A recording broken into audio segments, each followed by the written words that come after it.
Welcome back to the Cobra channel. This time we have artist, athlete, mountain wanderer Robbie Rorich. Most elite athletes are trying to squeeze every second out of a race. Robbie somehow manages to stand on podiums holding flowers he picked on the mountain along the way. So I thought we'd talk about art, running, creativity, pressure, and what happens when the mountain becomes more than a race course. People know Robbie, the athlete. Others know Robbie, the artist. Which one came first? Yeah, I think the runner. Yeah, Yeah? since I could walk, I've been running. Tell us a bit about that. That was in Mpumalanga, Yeah, that was in Joburg. in I was Joburg. born in Joburg, and I don't remember. It's just what my mom tells me. Yes. Is that as soon as I was mobile, I would just run, and she had to chase me. And some of my earliest memories of being alive are with my aunt. She realized how much I loved to run, and she would take us to a little dam. And at that age, it felt like a big dam. And she got her stopwatch out, and she would time me running around this dam. I think it probably took 2 minutes. It was like from the age when memories really are, it's like this blur around the sides. And I just remember running as fast as I can. And it feels like it still feels today, but I think I must have been like, basically a toddler going around this dam. Yeah. So running before art for sure. Yeah. And I mean, at that age, you just know that you're running fast, but you don't know that you want to become a runner. You don't know that becoming a runner is an option. Yeah. When did you start dreaming about becoming a runner, or what did young Robbie dream about becoming? I think I definitely didn't dream about becoming a trail runner. I didn't know trail running existed. When I was a child, older than that, I'd run on rocks and mountains all the time. Yeah. And I'd think to myself, wow, imagine if more people did this. Yeah. So it completely blew my mind when I was an adult moving to Cape Town, or when I was 18 and moving to this mountain. And it is a thing, and it's a huge thing actually, all over the world. I couldn't be happier that so many people love to trail run. Yeah. Okay. So the running came first. Yeah. And the artist?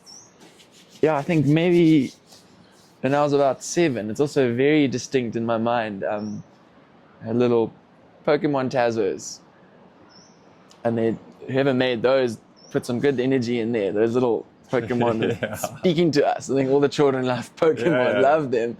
And then one day I just, I think my mom was drawing, and I was like, Mom, can you draw this? And she drew it, and I saw like, wow, like a human can take a pencil and copy this image and energy. She got it, and I was like, oh, I want to do that. And then I just couldn't stop. Once I had a pencil and a paper, and I just drew and drew and drew and drew, and my whole bedroom through childhood was just paper. There was no wall left of drawings. Yeah. Went through the Dragon Ball Z stage. Deep in Dragon Ball Z, like half Dragon Ball Z, half Pokemon. And then only maybe when I was doing art at school as a subject, I would draw people and animals and wildlife, and really got super into like biology, like even here, doing like anatomical studies. It lights me up. I think it probably lights you too up, Jesse, in a different way, like medical field. Yeah. Learning about our bodies. I think what amazes me about these dolphins is the movement that you capture in stillness. Yeah. So I think what's really amazing now, like you're saying, like when did they start? They kind of like they were always around for me, the art and the running. Okay. And tell me, when you're away from races and art exhibitions, what does a perfect day look like for you? I mean, to be honest, it's funny, but I love racing days and art exhibition days so much. Like when you've put all that work together and you get those, it's like that point of light and of focus, and you feel so fulfilled. So I think for me on the other days, which is pretty much every day, it's a big challenge, but very achievable to get right, to feel that same fulfillment on every day. Okay. And yeah, for me it's hard. I think for everyone it's hard, but it's like sitting down and doing that work, sculpting for 5 hours at a time, pushing through all the barriers of wanting to stop, and sculpting and sculpting and sculpting, and like I haven't done it. Waves, eh? It comes in. Yo, big waves, hey, yo. And, okay.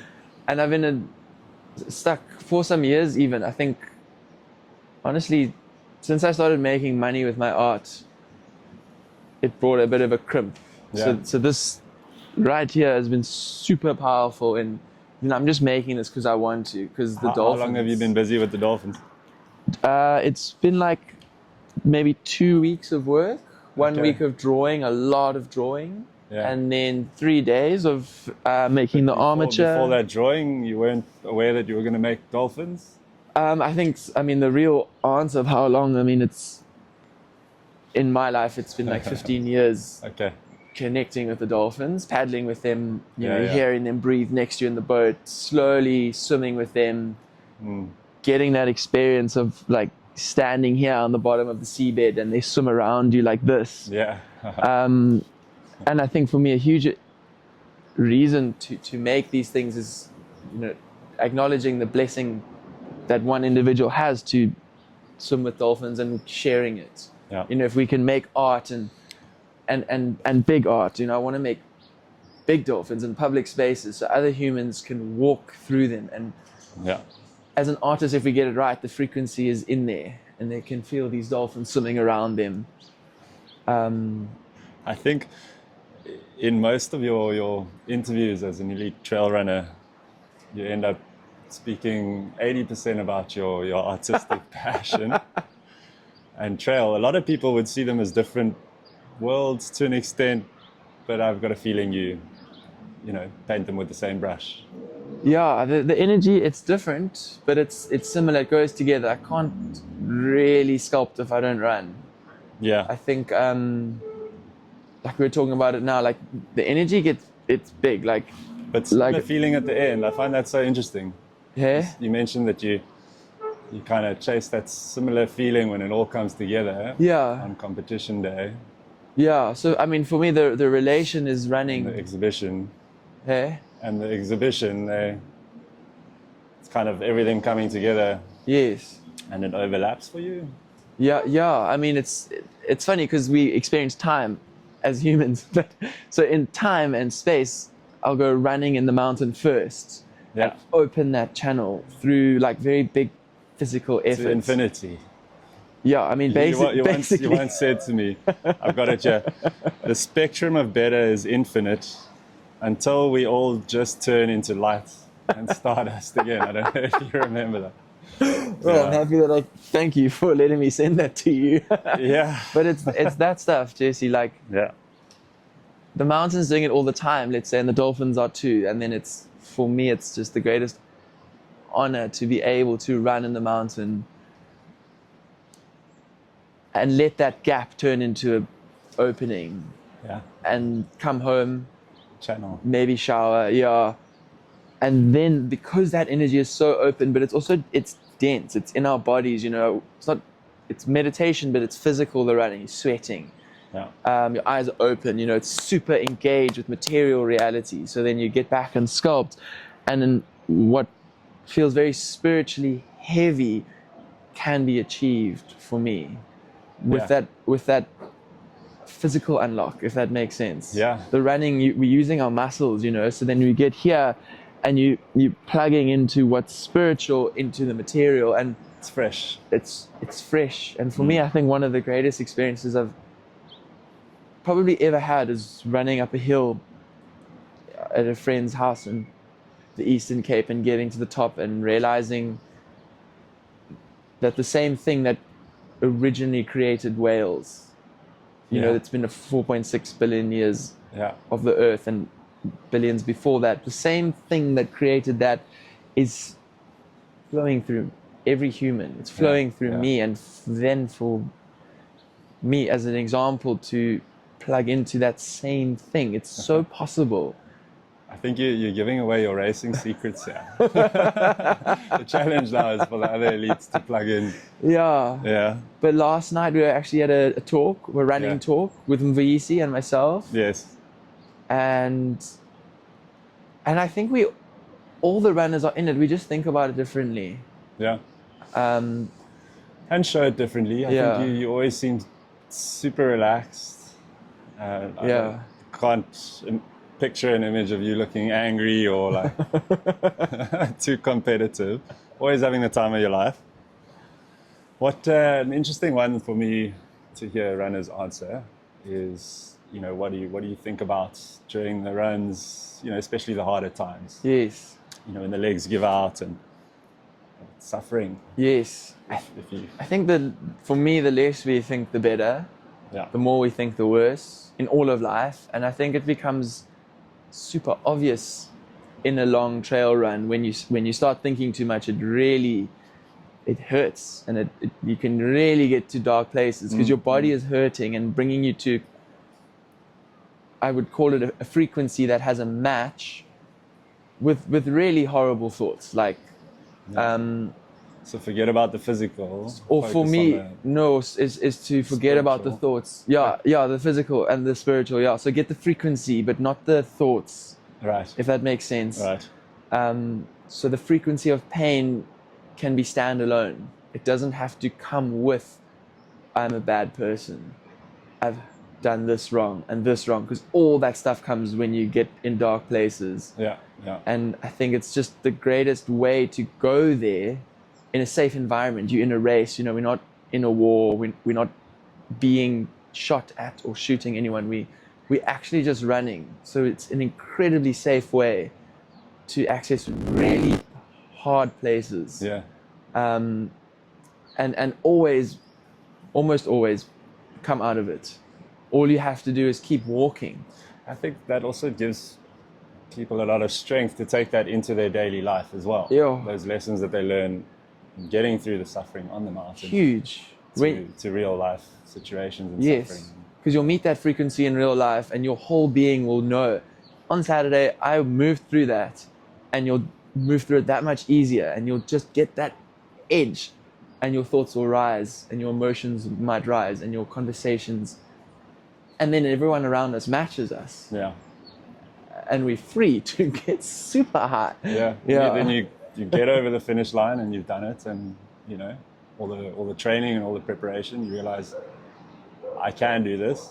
Yes. And most people aim for the next one up, Yeah. 21, 42, 35. Yeah, but what you said about thoughts, I think presence is the one. Like, I think recently I've realized it, and I've said it before on like a podcast, but if you call it like body awareness, where we put our consciousness in our bodies gets us so present. Yeah. And we can play with our minds. Where do we let our consciousness rest? And like, if you feel your feet, and it's a mental practice. That's why everyone says it's mental. And for me, if you can get your mind to just feel your body the whole race, crazy stuff can happen. I think a lot of runners will relate to that, but I think for them, maybe they touch on it for very brief periods, whereas maybe you've practiced holding on to it for longer. Yes, and that's the crazy part, because English doesn't quite get it right, because it's a holding on, but it's a letting go. Okay, yeah. Because this wave rushes through, and you goosebumps and ecstasy, and sometimes it rushes through for 5 seconds. As soon as you notice, then it's gone. Yeah. Like, don't notice too closely. Yes. Yeah. But for me, for the first time in my life, I've been able to run in that for half an hour, even an hour. Okay. Through mental practice. So it's changed as you've gotten older. Yeah, or through realizing there are things we can do with our mind, and it's just being present in your body, and your whole body, no limits. And eventually, for me, it gets more than your body, but it's never for me to force it. Yeah. So we've spoken a lot about the mental sort of growth and practice that comes, towards your Robbie level performances. How structured is your training? I think a lot of people wonder if you're on the mountain collecting flowers, making art, and then walking up to the podium. No, I think part of who I am is I love to run fast. A friend explained it to me. He actually set me free. A new friend the other day, guy, he cycled from Ethiopia to South Africa. 2 friends did, and he's a cyclist. And he said one day he was cycling up a big hill, and he's a good cyclist, and his friend is a even better cyclist. And they got to the point where it got so hard, the lactate was burning, and his friend just pulled away from him and turned around laughing and said, "I like it." And he just opened it up to me that we're allowed to like that burn, and I love that burn. Like I'm alive in that burn, and I think every serious athlete likes that state of being more than sitting on the couch. Yeah. And that's, I think, the line that separates how people perform or operate. So for me, like, I don't train in any orthodox way. Operate, it can be in so many different aspects of life. I think you can take the same burn and apply it. You know, you've still got to find the balance. You know, you still have to have your recovery week after, take some time off. Yeah. Just while you were saying that, I was just, you know, going down a trail of thought where towards the race last year, and a lot of people don't know how chaotic that last week was with the fires. You know, I reached out to you, and it was a couple of days before the race, and I was in a bit of a state of panic, and you really brought me back down to earth. You know, spectrum of better is infinite, and until we all turn to dust. And you know, as chaotic as those times are, you know, they can have these spaces for intense calm and, you know, focus and clarity. And I think that you got to realize that those spaces are always accessible in those moments. I think you get sucked in and you come in and out of them. And maybe what you're talking about is, you know, being less distracted and sucked into that wormhole. Yeah. And kind of just staying in the present to get through it. Yes. Yeah. But I think it's, for me, really, it's allowing ourselves to like that stuff. I think the hard stuff, it's all of our souls love that stuff. That's why we came here. Yeah. But our minds can be like, oh no, I don't want the challenge. Like I don't want the fire before the race, and I don't want the stress. Yeah. But like you say, like, do not get sucked into those side wormholes and get sucked into like the greater wormhole of our souls being like, oh my God, I get a challenge. Yeah. And that's that moment, the related moment of when the lactic acid builds up. Yeah. And you're like, this is why I'm here. So like, I mean, back to the question of training, I think I don't train normally, but just because I love that feeling, I think I train really well and really hard.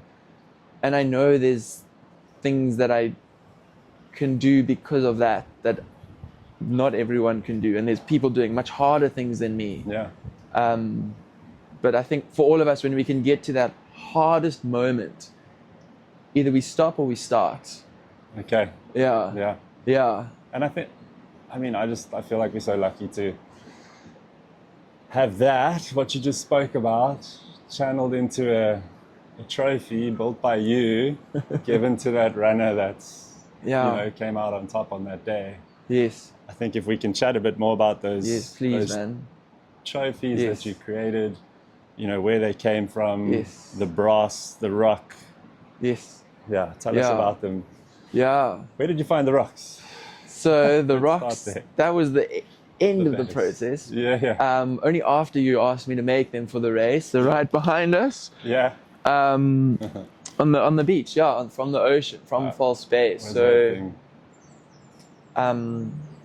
it's an interesting one. It's an awkward one almost. I mean, all my sculptures in some ways are awkward because we've taken from the earth, and the greatest thing that I can offer and ask for is that we honor the earth. We go to the beach and we pick up a rock, and it's free. Yeah.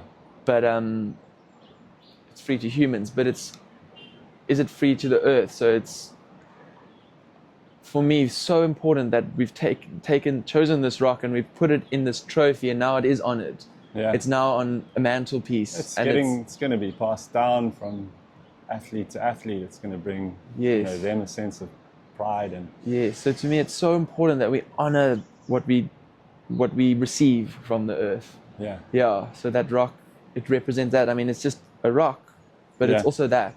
It's the earth, you know? Yeah. Yeah. How does it feel as the artist to know that the rocks are going to be passed down over the years and people's names? We're going to laser engrave them onto wood. I know we were chatting about how to best do it Yes. onto wood and then just Put stick it on. the wood on the rock. Yeah. Yes. Yeah. I think what I can understand is when you say that, it's that same feeling as realizing that the same thing that created the rock created us, Yeah. and the same thing that created the rock is flowing through us. So like it's just a appreciation to be in that same flow. You know, I didn't create the rock; I just picked it up. Yeah. I understand you won't be in South Africa when our race is. You're running in China, but it would be so awesome one day to have you like hand over the rocks and Yes. describe that yourself. I don't know if I'll be able to, reflect exactly what you're saying to the winner there. Yes. But at least we got the interview that's captured it. So Yeah. No, that would be an honor. Yeah. it was Yeah. quite an interesting one when we originally chatted about those trophies. You were in the Kalahari. Tell us a bit about that. What were you doing there?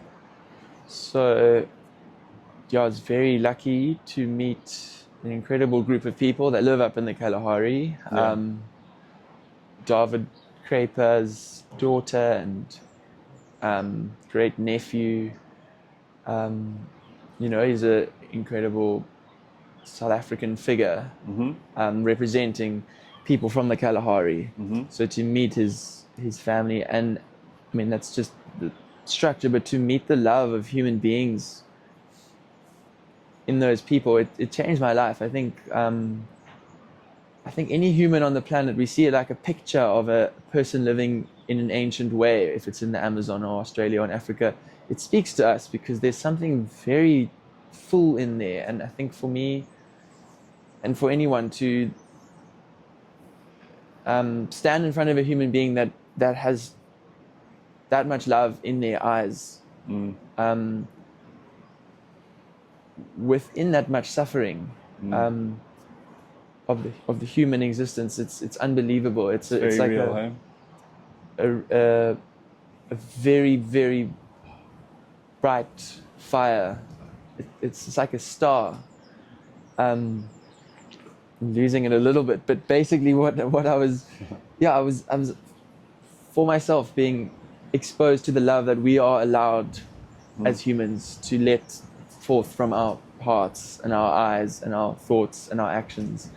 And so we were speaking, and there were these two men there. One man is called Patat, Yes. and one man is called Jakes. And Beautiful. my experience of these men, it's like sitting in the car next to Jakes is like sitting next to Beetlejuice the star. It's like huge red love energy, and it's like I can't believe I didn't pass out. And Wow. and this man Patat, it's like sitting next to, I don't know what star we perceive as blue, but like a blue star. And it's very subtle, but when you tune into that subtle frequency, and that man coughs, he coughs the frequency of a blue explosion of infinite light. And so those are the two men that made the six 21K trophy stars. Yeah. And Made them, they blessed them when fires were happening. Yeah. Spoke to them, Yes. blessed the race. Yeah. Absolutely incredible. Yeah. You got those interviews. Every time I show someone that interview and, Patat goes, my name's Patat. People have the most real laugh, just as you say. Yeah. It's just beautiful the way you... Yeah. So I think as it's for the race and for you to begin to include such a frequency and such a people in something that's seemingly removed, from that old way of being. It's for me, it's like the most important thing we can do. And we can't avoid it because the race is on the mountain. Yeah. But then to include the human elements that have that same infinite love frequency, it's so what hard it's for all me about. to choose a trophy for the 33K. Yeah. Because it's a new distance that we launched. And now I've got this, Robbie Rorich Cobra and these staffs that somehow came out of a adventure that you had in the Kalahari. Now I need a trophy on that level for the 33K. Yeah. Anyways, we've come up with a little gong. Yes. Yeah, which I thought was really awesome. Just the sound. Yes. I suppose it's supposed to be a bit of a surprise, but anyone who's watched this far into the interview will know we're going to have this gong at the finish line that the runners get to whack. Yes. As they come through. Yes. Sounds perfect in essence. I don't know if it's going to get annoying by the end of the day. No, it's going to be part of it. Gongs, Yeah. And to get those gongs made in the way that they tune to that perfect frequency is that's the most amazing prize. It's cool. Yeah. So, I think this is a good segue to China. You went to Kalahari. Can we talk about the snakes, or do you want to do it last? Oh, no, please. To me, because we just spoke about the rock. Yeah. Please, go for it. And it feels so important to me. Yeah. So, my sister and I went cycling for a whole year through Africa in 2019. Yeah. And right after that year, it was lockdown with COVID. And I went and lived in the Northern Cape with my mom. Yeah. And this huge black spinning cobra lives around the house, and we would see it every now and again. And then it started coming into my dreams and my thoughts. Oh, wow. And there was a moment when my mom decided she wanted to start farming because we were living there during lockdown. Yeah.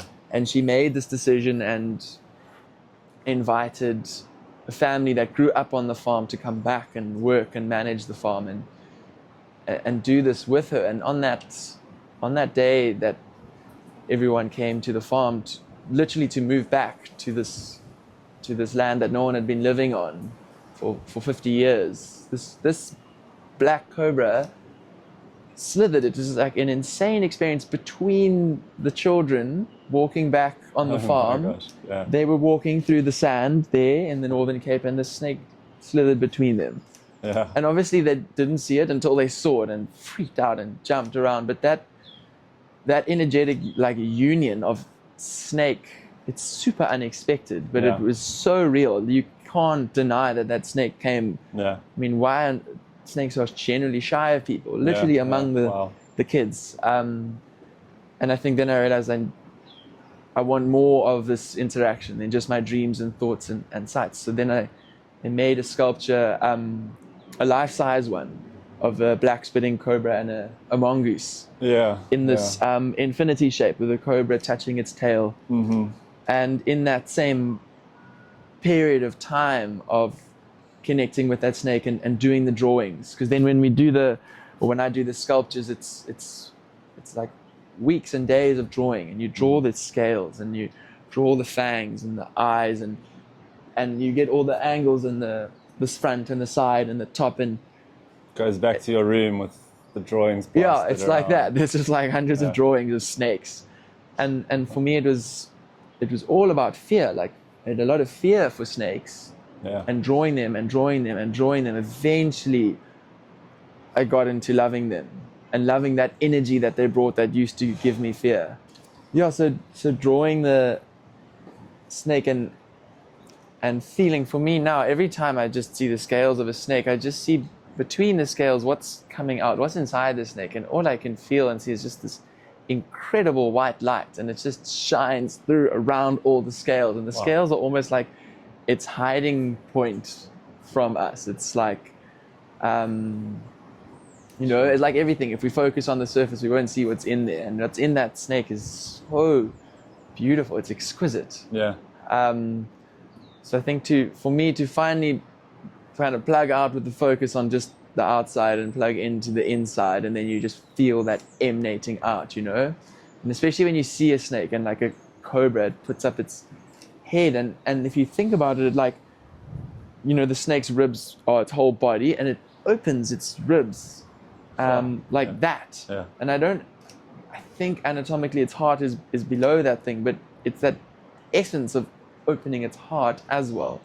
And so transitioning from seeing it as it is very scary and threatening, but also as this incredible openness, it shows itself to us. in the most powerful way. So that, I mean, the cobra is doing something that no other snake is doing on the planet, and no other thing is doing on the planet. And so, and this, in this exact same time, living in the Northern Cape and making this life-size snake, that snake energy was just so strong, I couldn't stop. So I didn't just make the one, I made more than one. And so now that's the one that we have as the trophy for this race, is the second one that I made.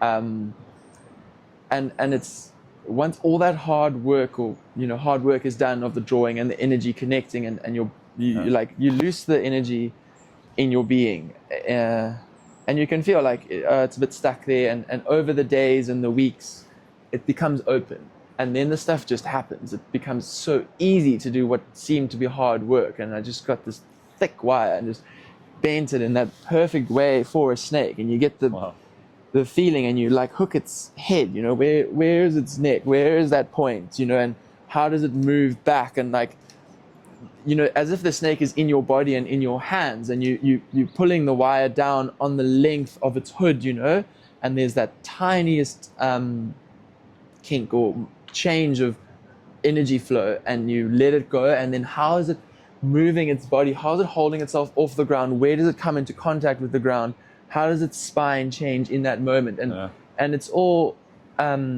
it's very like technical and scientific, but actually once you open to that energy, it's in your body, and you feel with your own spine that way that snake's spine touches the ground, and its belly touches the ground, and it wraps around where it's resting on the earth, and then the one for the race, it makes like a big oval, and its tail then goes over itself, and it's a whole nother feeling. Like we don't get that as humans. We don't have a tail. We can't put our tail over itself.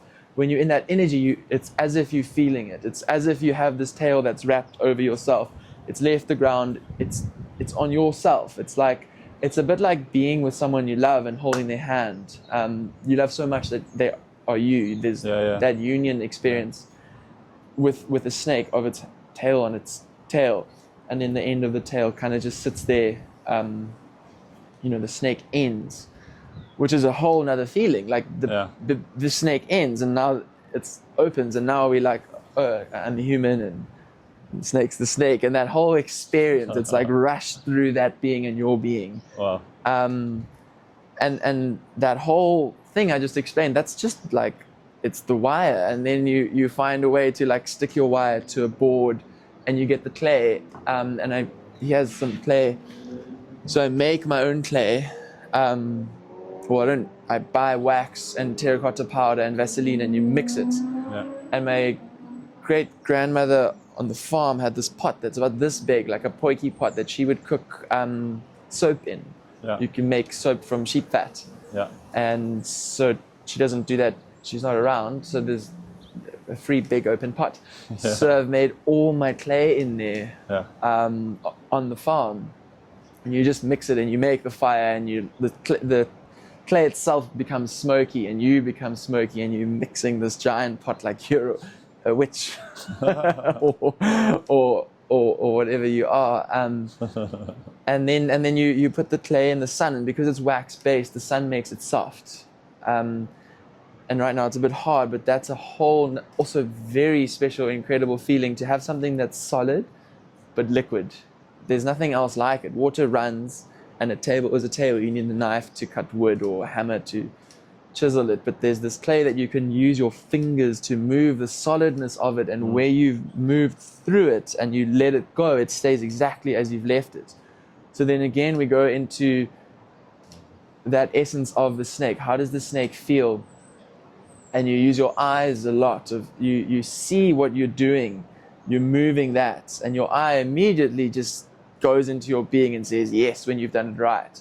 And then it becomes a loop. When you start feeling right, your eye and your hand starts moving right.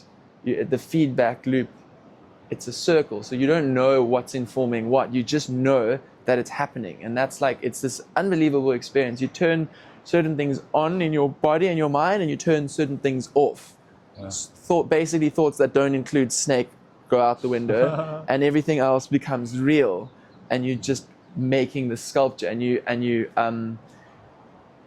do things that represent material reality in the energy, and of course also the visual. So it doesn't have to be perfect the way the scales of the belly look. It's how they feel.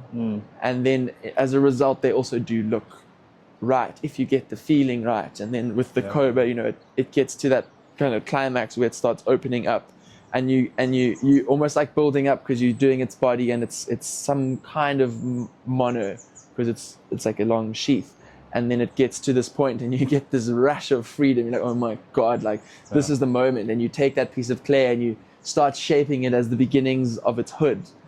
And you can like feel it here as if you have a hood, and you just know it's the greatest blessing in the universe to be engaging in that energy, you know, and how the hood comes to the top of its head, and you know, then you're building its skull, and you choosing that line that snakes can have between their scales, and you're choosing how is its snout and how is its mouth open, its jaw, you know, all of these things, like. And for me, the final, I guess, after also getting the throat is the eyes, you know, of that snake. It's like these two jewels into its soul as well. It's the only part of the snake other than its mouth, but the mouth is also quite dark. The eyes are light. It lets us into that lightness of its being as it engages with us. And we engage with it. So that's beautiful. That's the explanation of how it feels to make a snake, yeah. And that exact snake that was for the race is how I was feeling in my body. Yeah. And I think because it's that size, it could have been that intense. Because to hold that intensity, for example, to make the big snake is not possible. You dip in and out, like you say, in waves. Yeah. But the one for the race, it was one wave completion. It was made in that one. It was one day, you know, it was one section of reality. I think I need you to make me one now for my house. Yeah. These are floating trophies. I get them back briefly and then I gotta pass them on, but I definitely... Yeah. Yo, man. No, thanks for sharing that. It's really beautiful, and it's important to me that, you know, we've got this cool, like, rock and roll, rebellious, branded, you know, Cobra theme going, but it really is a beautiful creature to me. And you know, I'd like to try and remove some of the fear around the snake. Yes. You know, and you know, it's kind of why we trying to almost bring it to life in the race and in the branding. Yes. You know, it's like a dance. It's very powerful, but at the same time we're trying to, you know, keep it approachable. You know, our race it's very tough, but we want you to be comfortable to start with a 14K, you know, and work your way up, or come and join, you know, one of the training runs. And, you know, I said to you earlier, we got a lot of people, which is really exciting. And I'll hear them say, this was my first, you know, trail run, 10Ks, and they're excited, when is the next one? And, you know, hopefully by the end of the year, when race day comes, they would have signed up to the race and they get to experience that and share them out. Yeah. Well, it's got that, like, if you think of how the snake joins all these parts, you know, the 14K and the 44K, it's all there. Yeah. You know, so it's all linked. Yeah. Yeah. I couldn't help but think, while you were embodying the snake, you know, learning the Cobra, how you must then be able to bring that into your race when you're bombing downhill. You know, snakes got so much contact with the ground, and their power comes all the way from the tip of their tail to that last part when they whip around or whatever. Yes. I imagine that you carry that with you now, because you spend so much time, you know, channeling that snake energy. The snake, yeah. I haven't done that. I must do that. Thank you. Yeah. I do like river sometimes, and spider and springbuck. Yeah. It's difficult. You know, it's not easy to find the energy of an animal, but I think now definitely I'm going to do that next Cobra time. When you finally run our race. No, I'm not. I'm going to do it next time I run. Sorry, I can't wait. But maybe that will be the first time it becomes available. Yeah, maybe I have to wait. Speaking of which, we need to convince you to come join a recce run sometime. Yes. But I won't put you on the spot to commit to that right now. What is your next race that you're so excited? So the next race that I'm signed up for is OCC Yeah. in Mont Blanc, Chamonix, Yeah. 60 Ks in the Alps. So I'm going this week to go and train for the next 3 months in France. And what I'm so excited about is not focusing on the result of the race. It's just, so I left my sponsor, ASICS, Yeah. 2 weeks ago. Yeah. To Sure. run in, I made my own sandals. I'd love to show you guys. Yay. Made from a boogie board and a bike tire Cool. and a shred cloth and some leather offcuts. Okay. So I ran the George 60K mutts in Yeah. my own sandals. That was the Mach 1. Yeah. First edition. No, third edition. Third edition. I've been making some. Yeah. But yeah, first time ever running in sandals for that long, even commercial ones. Cool. But what I'm so excited for now is finally like dropping a lot of constructs of why I run and just realizing I just love to run. Yeah. And I don't run to win or even to race, just to feel that feeling. And it's like all the steps are very important, like doing strength training and wearing sandals, but it all builds up to this fantastic result of an extremely high frequency experience. Like that flow of electric light energy in our bodies when we're running fast for hours is, to me, it's completely unparalleled. Like, Yeah. can't get anything else. So I feel so happy to finally have let myself do that again and acknowledge that that's actually why I run, for that feeling. And to be a human being on earth in that frequency, I think is a really unbelievable blessing and gift. You know, all of us, when we can embody ourselves as our souls, we're gifting all of humanity. We're sending that, dropping those frequency letters, love letters to each other, saying, you be yourself. It's good to be yourself. Yeah. Man, that's beautiful. Yeah.